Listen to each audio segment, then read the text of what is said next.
Hi, everybody, and welcome to Industry Night with me, Nycci Nellis, the show that takes you on a deep dive into the happenings of the hospitality industry.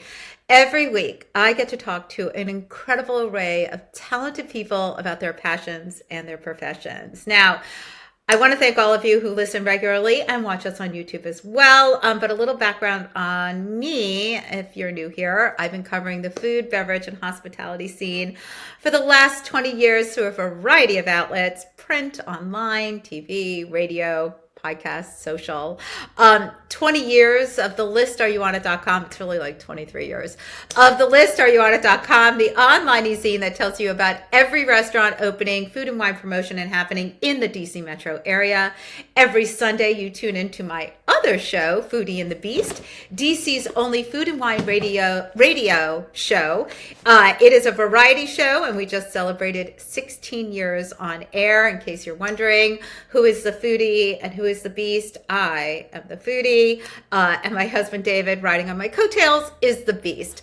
And of course, you follow me at NYCCINELLIS on all the social media platforms: Facebook, Twitter, Threads, LinkedIn, YouTube, all the things, and of course Insta, where I really do engage with people the most. So I last left off, I was just interviewing Joan about his new book, Mastering the Art of Plant-Based Cooking. And we were talking about all the eating, drinking, emceeing, and reporting I have been doing with some of the best and brightest in the industry. I just chatted about the 30 years of Nobu, that big celebration where I emceed and got to introduce Robert De Niro, which was like the strangest moment of my life, but also pretty wild. The dinner when I dined on the baseball field of Nats Stadium with Jose Andres and Carla Hall. It was actually a fundraiser for the James Beard Foundation. And I think I left off because Jose had a lunch at his house, a paella lunch, with Alice Water and Joe Nathan. I know I'm dropping so many names, but Alice Waters was in town because she was receiving the Julia Child Foundation Award, which you may remember she was on the show recently talking about receiving that award and all the other fabulous things that she's done. But in DC, last week at the Museum of American History, all of the former winners of the Julia Child Foundation Award, including Danny Meyers and Sean Sherman and Grace Young and Jacques Pepin and one of my guests today, Toni Tipton Martin, we're all here to honor Alice, who really has been a champion of local sustainable agriculture for over 4 decades. Such a fantastic evening. It was filled with so much love for her, but also really recognition for all the people who are doing so much in the food space to make a difference in everyone's lives. So that's kind of the perfect segue. So let me introduce Toni Tipton Martin and Morgan Bolling.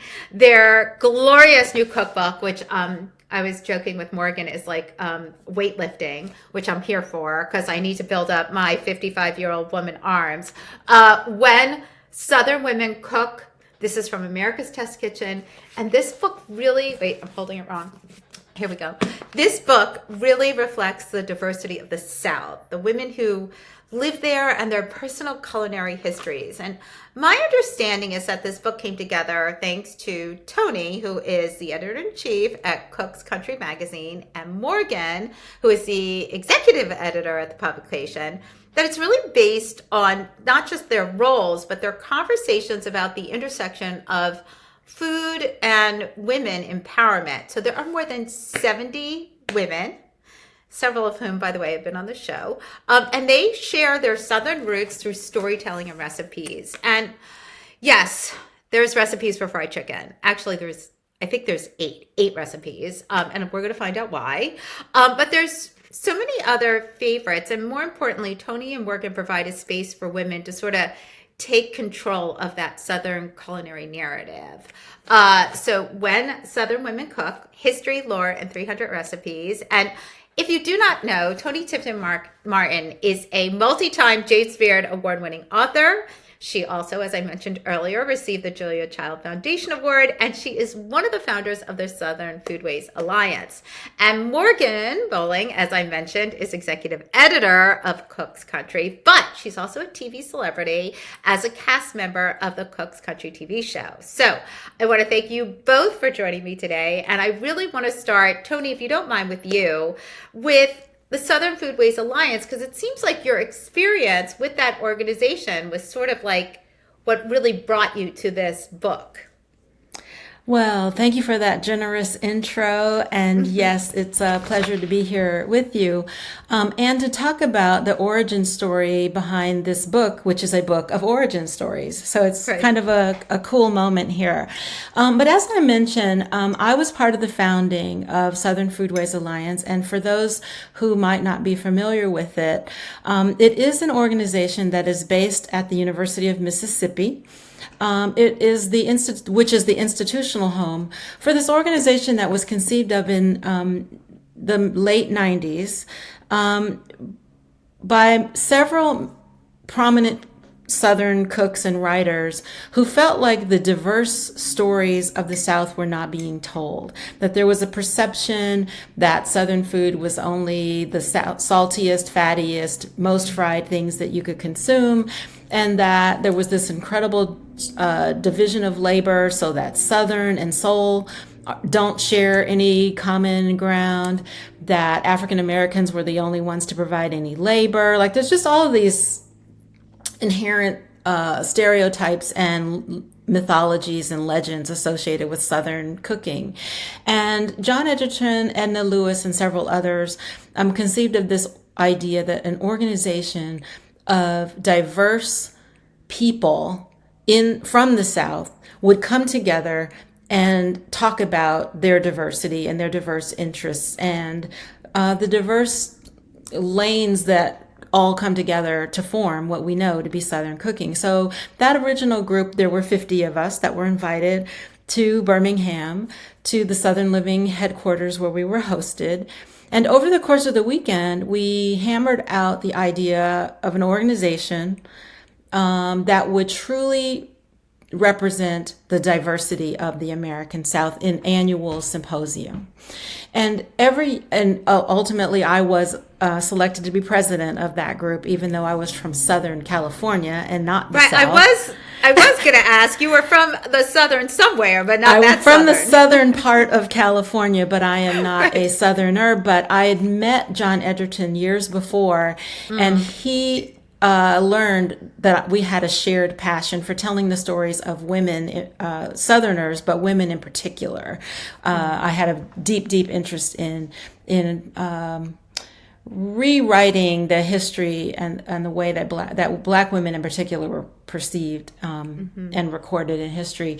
And so he invited me to this gathering. It certainly shook up the group, right? I was the only Northerner or Westerner there. Right. And it was even more peculiar for them to name me president of that group. But I think what we discovered was that as an outsider, I didn't have the same kind of vested interest and passion at the recipe level that the other members did, right? The other members of the organization were restaurateurs and farmers and other kinds of artisans, and they all were deeply dug in about who makes the best pie and the best biscuits and all, best fried chicken. And I didn't have that. I wasn't in it for that fight. I really just wanted to tell the stories of everyone. And so over the course of 5 years or so during my presidency and vice presidency under Leah Chase, I heard from lots of women who whispered with me in hallways and in the ladies' room about their unique frustrations and the stories that they wanted to tell within the Southern story. But there wasn't really anything I could do about that for all of those years. I just sort of held on to it and pursued my own work until I met Morgan and arrived at America's Test Kitchen. And so as the two of you sort of came together and realized that there were stories missing. I mean, Toni, you said something that I think is really interesting. There's a lot of ownership with food, which I was a couple of years ago, I was in Israel, and one of the things the group that I was talking with was like, we do not take ownership of hummus. We do not take ownership. There was a salad that they used to call an Israeli salad. They're like, we do not call it that. Like, we are not taking ownership. It is the food of the region. But there's a lot out there, not just in the South or in the North, or, New York pizza, or, what is Southern food to you? And as the two of you were having these conversations, how did you decide how to define it or not define it? It's such an interesting question. I mean, we spent so much time thinking about this. Like, we did also work with a historical consultant who's in North Carolina, and she helped us write like a sort of loose term definition of what the South is. But we went everything from like where there's like a high capita of Waffle Houses to where kudzu grows to like, we ended up landing on following like US Census Bureau just for something very like concrete. So we ended up counting Maryland and DC, we counted Florida, we counted Texas, so like some of these states that people don't always count. But with that, I mean, that's the thing that I think Toni and I spent a lot of time, especially early in the project when we were building this table of contents, just like thinking through like what we should include, because I think we were to this point of like, even earlier you said how many fried chickens there are. There's so much of a perception of what's Southern food, but also like the South is such a dynamic, rich place, and there's so many people who live there now, and we wanted to represent as much of that like rich culture as there could be, and like say like, yes, there's fried chicken and there's biscuits and there's all these delicious things, but like there's also a really big, like Liz Williams wrote about Sicilian immigrants in New Orleans. I mean, and then we've talked about like, I mean, rice is a really complicated one. There's so many different cultures that have rice in the South. Like you have Von Diaz wrote about, she wrote about like Cuban and like rice and Caribbean cooking and like how that ties to the South. There's like a big Hmong population in North Carolina. So like we wanted to give like a voice to a lot of the different people all over the South and kind of show that like Southern food is so much and it's huge. And it's, I mean, it's funny, like you were talking about how huge this is too. We cut a ton from this book toward the end. We like physically couldn't fit a lot of it. So we did have to make some cuts. So we didn't get all of it in there either. Well, what's great about the book, and I really want to sort of build on it, is it does read like a book. With recipes, right? Like I'm reading this book because I'm reading about people's narratives and their journeys, and how that applies to their lives, but then really how it applies to mine. I mean, each story is an educational step of why they do the food the way they do, or where they got it from, or how they learned about it. So I'm sort of curious, is like, how did you find the foundations? Like, where did you start and then build on top of? Well, so this book is really, it's interesting that you would start with SFA, because this book is an extension of what used to take place every year at the Symposium. There was always a group of presenters who told the attendees diverse stories. They were scholars, right? And so they would share very nuanced stories about the South with a group of attendees who had no idea, right? Like that there was a Hmong population, or that, how the Jewish community had managed to live within the South but not consume pork, right? Like there were just these really fascinating stories that were delivered at the podium. And what happened was, over the course of the 3 days of that weekend, the first thing is you get there, you enjoy meals together, and you're with strangers, and you're hearing these unique stories, but you're confined. Under normal circumstances at a conference, you're in a city, you listen to some stuff, and then you go out and you enjoy the region in some way. But we had everybody as sort of a captive audience in Oxford, Mississippi. And so you got to debrief with the person sitting next to you at lunch. And it became a communal experience that was more than just the breaking of bread, but it was also more than just the reciting of a group's history or dates and facts. Like there was this really interesting convergence of humanity that happened over that weekend. And so we really came to the book with that as the intention.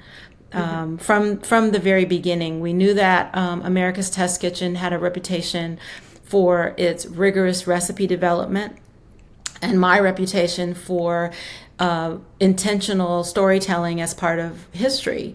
And so we started with both of our areas of expertise. I knew that there were people who I wanted us to talk to. I knew their stories and versions of their stories. And I asked Morgan to comb the archive of recipes at Because you already had recipes, so America's right? Test Kitchen and Cook's Country already had a vast archive, and I'll let her speak to that process. But what I asked her to do was to just go through and see how many recipes we already had, so we would understand whether we needed people to contribute recipes, did we need them to contribute stories, did we need them to contribute both? Like, that was just the basis of building the foundation of the book, was what are we building it on? Recipes or stories or both, because you always want people to cook out of a book. And with the reputation that Cook's Country has, of course, we knew they would be delicious recipes. The question was how close to accurate they might be, regionally speaking. So Morgan took this list of recipes, and I'll let her tell you more about how that. big was that list, Morgan? It was huge. How big was I it? think it was like 650 recipes. Wow. Yeah, so we started there. And Toni also had some extra notes of different things she felt like from different, I feel like, phases of life and time at SFA and things like that, where like, so I was cross-referencing those. And there were still a few holes we missed in all of those of like very important Southern recipes. And then some were older, so like they may have been done before we were quite as attentive to like journalistic research, or like they may not have been as accurate to a culture back in the day. So we like started a few of those. We also I had this massive spreadsheet that had like, okay, New Orleans or like Louisiana, Maryland, like roughly where they're from. And so we'd sort by that and be like, is there too much of this sort of type of like region represented within the South? Or like, we also had to comb through and see which ones had women's stories and like womanish stories or stories we could tell with women. And then slowly we started eliminating from that. And then also realizing like there were still a few holes we needed to fill still. So like, yeah, I have a tab on my original spreadsheet that's like all the cuts we made. And like it slowly got longer and longer and longer. Another book. It's another book. Exactly, another book. But so why women? So I guess I am curious. I mean, here we are. We have 3 women sitting here. But why? What was it about the women's voices that you felt was missing? Like, I know you were having these little conversations in the ladies' room, which I love. But what was it? What was it in these conversations that either they didn't feel comfortable saying louder, or what was it? Well, I think the universal theme was that women felt like there was no way to claw back their agency, that too much time had passed, too many stories had been told, too much history was layered on, that you really would have to scrape the surface so deeply in order to defend your unique one position, right? I mean, I know I felt that being an African American and looking at African American contributions to the scope of the Southern food canon and thinking, how will I ever refute all of the narratives that have been established to confine the contribution of a particular group in a particular kind of way. And for a long time, I just remained silent too. I would sit at SFA, and one of the fun stories in the book is about how they were talking about corn as a crop one year, and the conversation about cornbread came up, and Ronnie Lundy, who is a very dear friend of mine now, but that year she stood up and said that sugar did not belong in cornbread. That, if you put sugar in Southern cornbread, then it was cake. And I was sitting in the back of the room thinking, this is such a divisive, mean-spirited thing to say, because African Americans largely put sugar in their cornbread. And so I approached her about that. And I just said, this is what I think we've come to hear people of color call microaggressions, right? You don't mean to be divisive. And women have had those same experiences. You know, someone who calls you hun, or all the things, right? Yes, the of ways, course. the ways that women are subtly put down. And these women understood it from working in restaurant kitchens, right? From not getting tenure, like whatever it is, women had those experiences. So that was what informed my thinking about who should participate and what stories we should tell. But Morgan had another entire approach. Okay, I want to hear you, Morgan, but I do want to go back to this thing about cornbread. It's a great story. It's a great story. All right, Morgan, you tell me, but then we're going back to cornbread. Okay, perfect. Okay. Yeah. So, I mean, mine was, I think it's related to Toni's, but a little different in that I've had a passion for women's work. And so and raising up women. So when I moved to Boston, actually from the South, because I was in North Carolina before this, and then I was trying to build a community, and I started volunteering at a women's center and running a trauma support group there. Just sort of it sounds like I sort of fell into it, but I wanted a community, and I started volunteering and then found this. And I sort of just fell in love with these women and this community that was built by just sharing stories. And often people aren't even talking about trauma. They're talking about their life and their feelings. And I was, one of the things I write about is people end every week being how do you plan to take care of yourself this week? And more often than not, people, someone would say something food related. And so I was thinking about this connection between food and women and care, and how women have faced a lot in our culture, and how can we kind of give that voice back and give that back to women. And I think also just the second layer of Southern food to me feels so nurturing and so much based connected to hospitality and these other sort of things that I associate with woman-ish, which is also of course such a stereotype, men can be so hospitable and warm in the same way, but it feels such a good, I learned so much about Southern food from it's funny, my mom's she grew up in the North, but she lives in the South, but I learned so much about cooking from her, and I learned so much about cooking from Southern women in my life. And so I feel there's just such a connection between this nurturing element and cooking with women in the South, and despite that, so many of the people highlighted are men. So it was sort of just a moment to be okay, we're going to shine the light on the women. And it's no shade on the men. We're excited for them, but shine it on the women for now. No. I mean, this is not to, get, rid of them. Everybody brings value to the table, especially in the food space. But I think, Toni, and Morgan, you're both making very valid points, is that they've had the microphone for a very long time. So it's good to pass the mic on to someone else. And with that, I can circle back to the cornbread, because Toni, you said something I did not know.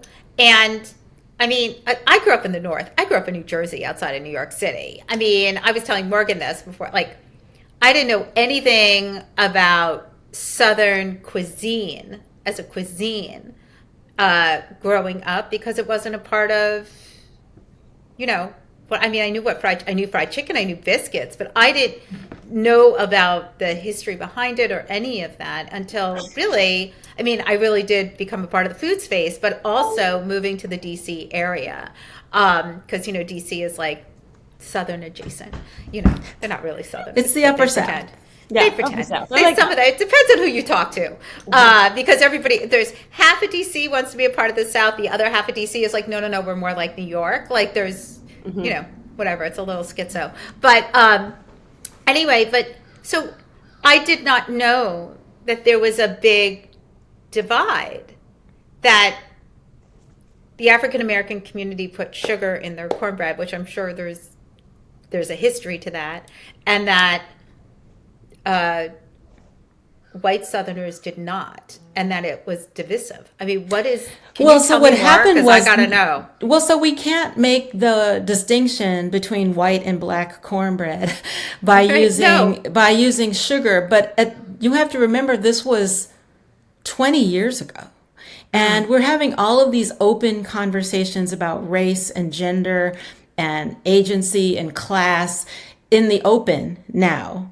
But these were not conversations that were held anywhere other than, Southern Food was among the first places to encourage people to engage at this level. I used to have to practice when people would ask me, what do you do? Like not launching into SFA speak at a cocktail party, because it was, you can't go all the way to sugar and cornbread with people that are just having a glass of wine with you. Like you have to go in measure.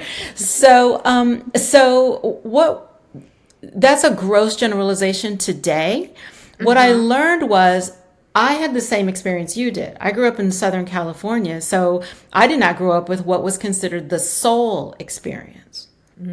Right? And that was a bigger line of demarcation than anything. You were either eating Southern food or soul food. But when you asked anybody about it, they were the same things. There was similar ingredients. Maybe there was a little bit eating lower on the hog in soul food. But if you asked other Southerners, they would say, well, we all ate that in troubled times. So I still couldn't find any distinction. I started collecting cookbooks looking for first-person voices to help me understand what nobody seemed to be able to tell me, which was answers to questions like, why is she saying only sugar in it when Jiffy is a highly sugared product that comes out of the North and lots of white people eat it too? But there was something unique about southernness that she was talking about. And what I learned in those years of research was that when Southerners of any kind left the South looking for cornmeal, what they found in the North was a drier, powdery, or less sweet product because it wasn't being harvested and ground and dried right there on the spot. So they often sprinkled more sugar in their cornbread as they migrated. The second thing that was so compelling that I discovered is through these cookbooks that when Black people say Southern cornbread, they mean what Ronnie meant, no sugar. There's no sugar in it. Okay. But if they just say cornbread, depending on their orientation in their region, there are books that were published in the North in the 1800s that have a little bit of molasses or some kind of subtle sweetener. So I had to theorize that it was just the fact that the corn that they were getting ground wasn't as sweet. And ultimately, Jiffy just figured out how to make it so that it sets your teeth on edge and it truly is cake. But yeah, those are just not statements of fact. They're more nuanced, they're kind of legends. And that's why we wanted the voices of women from the region. Once we got through this process of agreeing to how many recipes there were and how many had some kind of female story, now we're meeting together on a regular basis, asking ourselves, are we capable of telling those stories? We invited Casey Highsmith in, a recent PhD, who did her work in women's studies, to help us ask the question, shouldn't the women themselves be speaking here in the way that I had them speak in my work through cookbooks? Right. Well, I think it's really interesting. You're 100% right that the conversations we can have today were certainly not conversations that were being had 20 years ago. And I mean, I am so grateful that we can have those conversations today, that people's worlds are opened and we're looking for a generational education to learn how to be smarter and kinder and more respectful of people's past, to have a better understanding of the present. And I think doing that through food is one of the best ways to educate people, because it gets their attention, that's for sure. You can also see your commonality. So there's the rest of that. The fun part of that story that's in the book is that I created an activity, a cornbread activity associated with this concept, because the more I shared the story with people, the more intrigued they were at the interpretations of making a batch of cornbread. Do you use a metal pan? Do you use a cast iron skillet? Do you use a glass pan? Like, there was more than just whether you put sugar in it or not. And so I created an activity with the students at UT Austin, and it's a fascinating way to break down barriers among people, to just get them talking about how they make their own cornbread. But I bet you can also apply that, right, to like fried chicken. Like, Morgan, let's talk about the fact that there are 8 fried chicken recipes. And it's not just a bunch of women being like, you better put my fried chicken recipe in there. Like, let's talk about Right. like the nuances of, and I hate to use that word because I feel like it's getting overused these days, but there are nuances to fried chicken and regionalities and history. So can we talk about those for a little bit? I mean, you can have biscuits in there too, because again, I did not grow up with biscuits until I actually took a trip to Alabama for the food in the food space, and I was like, oh my God, I had no idea like what went into biscuits. Like this was like 18 years ago. I was like, my eyes were wide open. It was such an experience. So can we just talk about what you had to do to sort of be like, okay, here's the hard cut. 8, we're done here. Okay. Then we have I'm like, there were just so many recipes. We just had to keep cutting.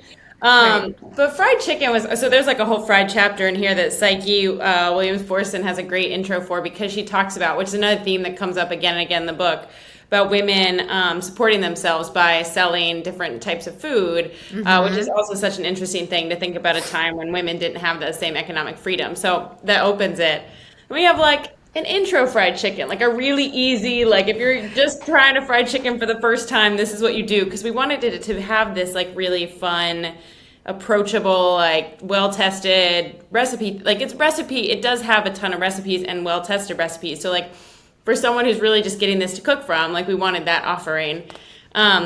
We have a lard fried chicken where we both get to talk a little bit about Edna Lewis, and also Toni wrote a piece about Willie Mays. So like we kind of get some more stories in there, and also just like we get to talk about lard, which you can't talk about the South without talking about lard in this book. We have 2 kinds of sauced fried chicken. So we have your Nashville style hot sauce, which is like just such a well-known thing. But then in Salisbury, North Carolina, people have a dipped fried chicken that has some of the same, like it's a little sweeter, a little more barbecue-y, or a little less spicy, but it's so good. And I'm from North Carolina, so I'm like, hey, I know it, but I also think that like it was a really great story to tell, and a little less like it's like the lesser known cousin, but so good and worth sharing. Then we have chicken fried chicken, which is the Texas sort of like a Texas based recipe. Right. Actually, and then we actually have one that's not even in this one chapter, because we have like a boneless fried chicken for chicken and waffles, which has its own sort of fun story. So I feel like all of them hit a different thing we wanted to achieve. And we do have like the nice thing about grouping so many together is that you can kind of give a lot of that like sidebar material of like, here's how to fry, here's what you should know about like what kind of oil to use, like all kind of together in one spot. And then, it gave us an opportunity to tell different stories. And also like the nice thing, I've been at the test kitchen and Cook's Country for so long that I've eaten a lot, every single one of these. I'm like, they're all really good. So it's kind of like this nice way to be like, okay, let me like give people a nice wide array and like get as much of the it's still never comprehensive. I find myself going toward that word and being like, we can't ever say comprehensive, but like you get more coverage with including more of these stories. Well, I think it widens people's lens, right? And isn't that what you're really doing? Not just with fried chicken or biscuits, but with the whole sort of discussion of women and the South and their cooking, right? Well, fried chicken is such a good moment to stop here and point out that yes, we could have gone on and on about a number of these ingredients and foods, but we were looking for the woman connection, right? And all those years that I traveled back and forth to meetings at SFA, obviously, you eat out a lot. You see the ways that foods begin to migrate and become commercialized and become fast food chains, right? So no shade, but like you can see Gus's fried chicken, which is moved outside of the South, or you can see Nashville hot fried chicken on a KFC menu, but nobody's talking about Andre Prince, the woman behind that recipe. She's just been obliviated, right, from the Erased. story, just completely erased from it. And we have men now out in front, you know, and it's not that Gus's isn't great, or the other. There's another one in Nashville. I forget. Hattie B's and Prince's. Hattie B's and Prince's, right? But Prince's is where it started, and we don't talk about that. So that was a really important defining marker for us as we were going through trying to eliminate or include. It came down to, is this delicious? But of course, at ATK, they're all delicious, and accessible. But then, can we tell a woman's story associated with it? Was really important. Well, I think amplifying these voices is what's important, right? Yes, it has to be delicious, right? You don't want somebody to make something out of here and be like, I mean, yeah, it was a great story, but the recipe didn't work. I mean, that doesn't work. Oh, listen, right? That does not work, right? The other way we set boundaries was, we were talking about DC. There is a thing called the Mason-Dixon line. Mm-hmm. That's true. So, we were able to use topography to boundary set, right? Like, no, we can't go north of the Mason-Dixon, or we can't go west of Austin, Texas, but there is a geographic end to the south in Austin, Texas. It's physically no longer, it becomes the Texas Hill Country. Mm-hmm. Right? But people often say, oh, Houston is the most southern, has the most southern behavior, and you find more southern food in Houston. But there was a scholar some years ago who wrote about the physical end of the topography is in Austin, in the center of the state, and then it turns to the hill country. Wow. Isn't that crazy? Yeah. So and we were able... Houston is like, no, we're part of it. That's right. So we were able to make those kinds of distinctions. And then there were just ways that we just ran out of room, right? We couldn't get as deeply into some of the territories or the upper northern South, because we did want to make sure we stuck kind of close to the icons that people will come looking for. The Southern fried chicken and the biscuits. And to your point, I mean, you've got how many recipes? 300 recipes? Mm-hmm. Yeah, 300. So let's we have just a couple minutes left. I'd love to hear from both of you. Like, what were some of the recipes? Forget the biscuits and the fried chicken and things like that. What were some of the things in here? The stories and the recipes. Like, I'd love to know, like, like you saw a recipe, you're like, I've got to have this recipe in here, but I also have to have that story, and then you found, like, you made them match. Like, what are a couple of them for both of you that really just, like, made you sing? Well, if I could, I'll just share this, that when I came on board 4 years ago, Morgan had already she was already interested in Asha Gomez's cornbread muffins. We'll continue the theme. With the cornbread. I know. You're making me hungry. It was cardamom cornbread. Cardamom cornbread with this cardamom. And so she already was tapped into this identity that needed to be expanded upon. And so when we would talk about that, in some ways, there just wasn't room in the magazine and on the TV show to get into those deeper histories. And so some of it was to tell the story like that, right? The ways that people who have a cultural relationship to other countries find themselves living in two worlds in the South, whether they're Latinx or Indian or Vietnamese. We wanted to make sure that those stories and recipes were also part of the story. Mm-hmm. Yeah, I mean, I totally agree with that. I love Asha Gomez. I think now has 2 cookbooks, and I I remember during the pandemic, I cooked through so much of hers. I just think it's a stunning book, the first one. Right. It's My Two Souths. It's such a good book. I have too many I can name in this, so you might have to cut me off. Well, I don't have time for all of them, but give me 2. Okay. One of my favorite stories that was fun to mesh with one is about Maggie Bailey from Kentucky, and she was like nicknamed Queen of the Bootleggers. And she started bootlegging moonshine out of her house in Kentucky, but instead of like, she used it to send kids to school. Like she used it to take care of her community with that bootlegging money.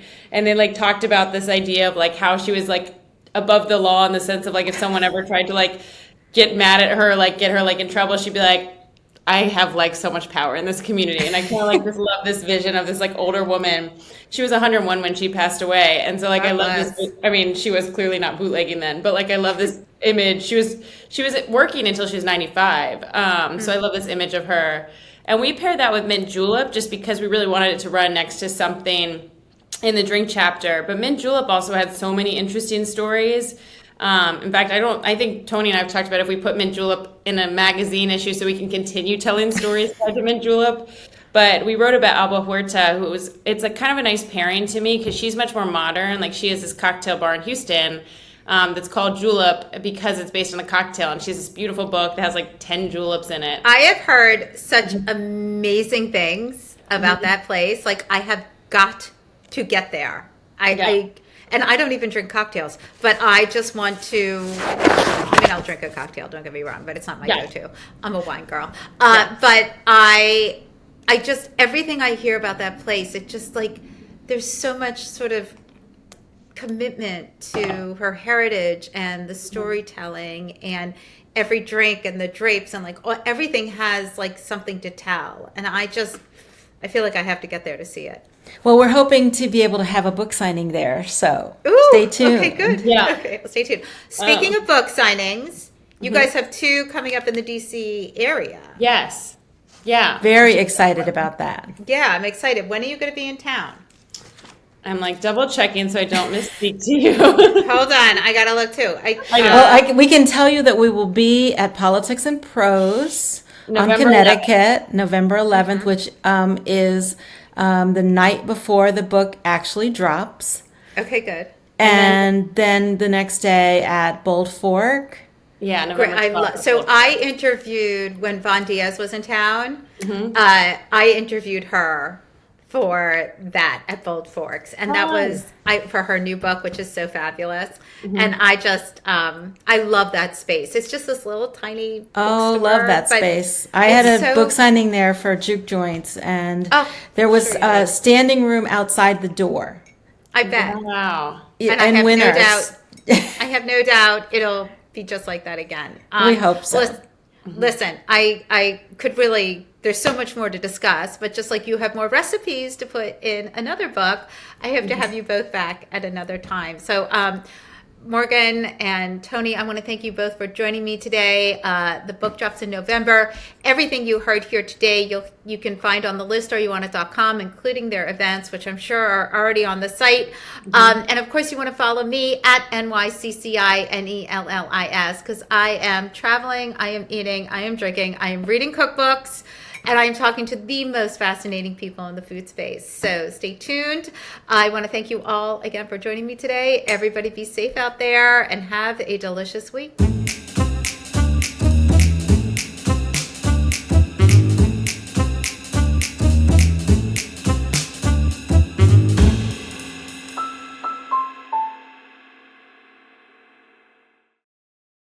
Produced by Heartcast Media.